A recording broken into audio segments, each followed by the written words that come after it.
Hey, Katie. We have The Haunted Bridge. We are on chapter. Oops.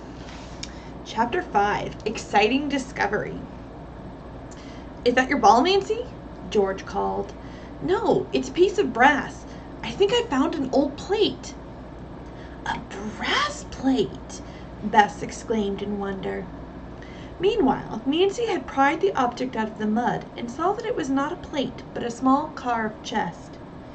It looks valuable, she gasped, holding up the article for Bess and George to see. And it's very heavy. Nancy, you certainly were born lucky, George remarked. You lose a golf ball and find a treasure chest. This feels heavy enough to contain gold, Nancy declared, turning the curious object over in her two hands. She estimated that the little chest was not more than 6 inches in length. It appeared to be approximately 4 inches wide and slightly less in depth. Open it quickly, Bess urged when Nancy rejoined them. The chest seems to be locked. Maybe the lid's stuck, George added. Let me try. She had no better success. It's locked all right, Bess declared. We could try to smash the lid with a rock. Brass isn't easy to crack, Nancy replied.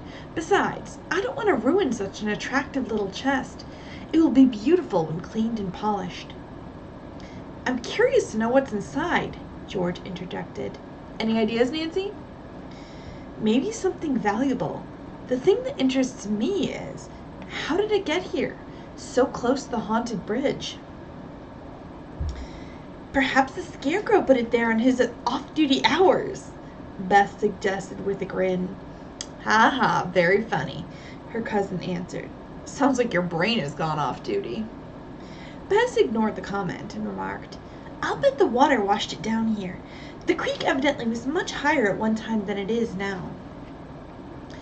I wonder, said Nancy, if someone deliberately buried the chest, possibly the person who set up the scarecrow. Well, it's too deep a mystery for me, Bess declared as the girls climbed out of the ravine with their treasure. Nancy, if you can find an answer to this riddle, you'll be good. I mean to try at least, the young detective replied with a laugh. The 3 girls soon emerged from the woods. They met no one as they cut across the golf course. But as they approached Deer Mountain Hotel, they saw Martin Bartescu on the terrace. He sat sipping a cool drink under an umbrella at a table. He quickly arose and came toward the girls. Nancy was annoyed. That pest will be certain to see the chest and ask a million questions about it, she murmured. Bess, who was carrying a sweater, carefully tossed it over Nancy's arms. The object was concealed completely. Before Bartescu could speak, Nancy said hastily, Thank you for the beautiful flowers. You like the roses? He beamed. I ordered the best I could get. Of course, the florist shop here at Deer Mountain is not like those in New York or Europe. How are you feeling today? Very well, except for my hand. One finger is still pretty useless, Nancy replied. Do you plan to play in the tournament? Yes, if the doctor says I may, and providing I qualify. Bartescu smiled. Your score was one of the lowest turned in. You qualified easily. I was hoping to, she said. Are you competing in the men's tournament tomorrow? Oh yes, and I'm counting on winning the cup, Bartescu announced. I went out for a practice round this morning and shot a 69. I'm just coming into my game, he boasted. I doubt if anyone here will be a match for me unless I go into an unexpected slump. The girls found his bragging decidedly distasteful, but listened politely. May I treat you to ice cream? He asked, as the 4 reached the hotel entrance. He seemed offended when Nancy declined. When the girls gained the privacy of their adjoining bedrooms, Bess chuckled. At least he didn't see the brass chest. Nancy immediately tried to pry open the chest with a nail file, but the lid would not budge. We need something with a sharp point, George declared as she studied the little chest. If only we had an ice pick or something with a... Nancy sprang to her feet, her eyes full of excitement. Why didn't I think of it before? Without waiting to explain, she dropped the chest into George's lap and ran from the room. She hurried to the hotel lobby to find a tool with which to pry open the lid. As Nancy passed the flower shop, she paused a moment to admire the beautiful display in the window. It would be nice for me to send Bess and George each a bouquet, she mused. They admired mine so much. They should have some of their own. She grinned. Impulsively, Nancy entered the shop, where she purchased 2 bouquets to be delivered immediately to her friends. Shall I include your name? The clerk inquired politely. No, just write, "From a friend." Nancy knew that Bess and George would recognize her handwriting and thought it would be fun to tease them. She watched as the clerk wrote the message on 2 cards. Nancy picked one up and looked at it curiously. Your handwriting looks familiar, she said. I sometimes write cards for my customers. Did someone send you flowers from my shop? Yes, I received a dozen roses from a man named Martin Bartescu. Oh, are you Miss Drew? Yes, I am. I wrote the card that went with your flowers, the clerk recalled. Mr. Bartescu requested me to do so. I see, Nancy murmured, without disclosing by her tone that the information had special significance. She paid for the flowers and left. As she passed the registration desk, the hotel clerk motioned to her. Miss Drew, the tournament chairman asked me to give you this, he said, and handed her a sealed envelope. To her delight, it contained an invitation to enter the official competition. Excitedly, Nancy hurried on to the caddy house, where her golf bag and spiked shoes were. Usually the spiked shoes are just, like the spikes are on the soles to help you grip the dirt and grip the turf, I believe it is. Bess and George were mystified when their friend returned to the cousin's room holding the shoes in an envelope. Sharp gear, Bess quipped. What do you intend to do with those?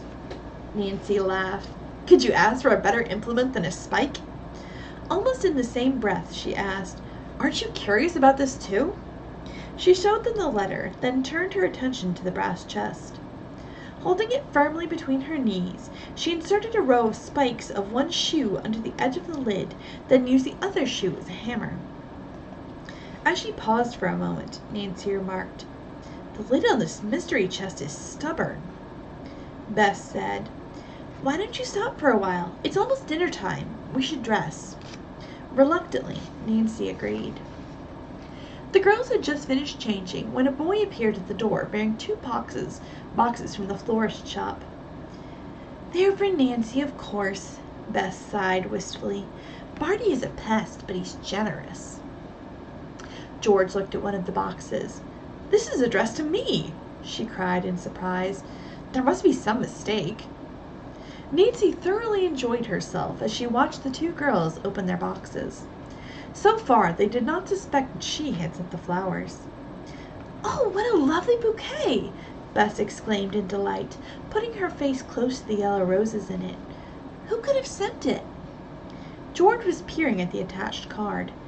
From a friend, she read. And mine is the same, Bess added. Are you sure you haven't been hiding something from me?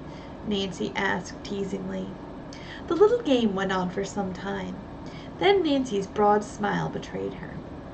Nancy Drew, you sent these flowers, Bess suddenly accused her. Well, yes, I did. It was great of you to do, Nancy, Bess declared. George thanked her, saying it was a sweet joke, the kind she liked. I did myself a good turn by visiting the florist. I found out something interesting about Barty. Nancy explained that the girl in the flower shop had written the note which accompanied her roses. Barty seems to be afraid someone will recognize his handwriting, Bess remarked.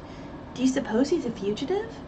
So someone who is in trouble with the law, like he's running away from the police. He seems to have plenty of money and apparently doesn't work, Nancy replied. Still, it never occurred to me that he might be a criminal. Why don't you wear one of Barty's flowers, Nancy? Bess suggested. It would set off your dress beautifully. But I don't like him, Nancy protested. Oh, he probably won't even be in the dining room. Flowers are flowers, Nancy. Here, let me pin a rose on you, George insisted. Nancy finally gave in. She hid the chest under the bed, and the girls left their rooms, each wearing a rose. Since Mr. Drew had not returned to the hotel, the girls planned to eat alone. They were led by a head waiter to a pleasant table near a window. "Oh, there's Barty," Nancy murmured to George as she noticed him seated alone at a table nearby. "Don't let on that you see him." It was impossible to avoid the man, however, because he immediately got up and came over to them. When he saw that Nancy was wearing one of his roses, the glance he bestowed on her was more than just friendly. "May I join you?" he asked. Then, without waiting for a reply, he seated himself in the empty chair beside Nancy. During dinner, Bartescu enjoyed himself thoroughly. He idled over his food as he recounted his fantastic adventures in Africa. Nancy suspected that he had never even been there. Finally, the meal came to an end. With feelings of relief, the girls left the dining room. Bartescu followed. "Of course you're staying downstairs for the dancing," he said to Nancy. "No, I must see the doctor. He's going to examine my hand again and give his verdict on whether or not I can play in the tournament." "You're very courageous. Few players would attempt it with such an injury." Nancy made no comment. She gave a polite smile of farewell and moved away.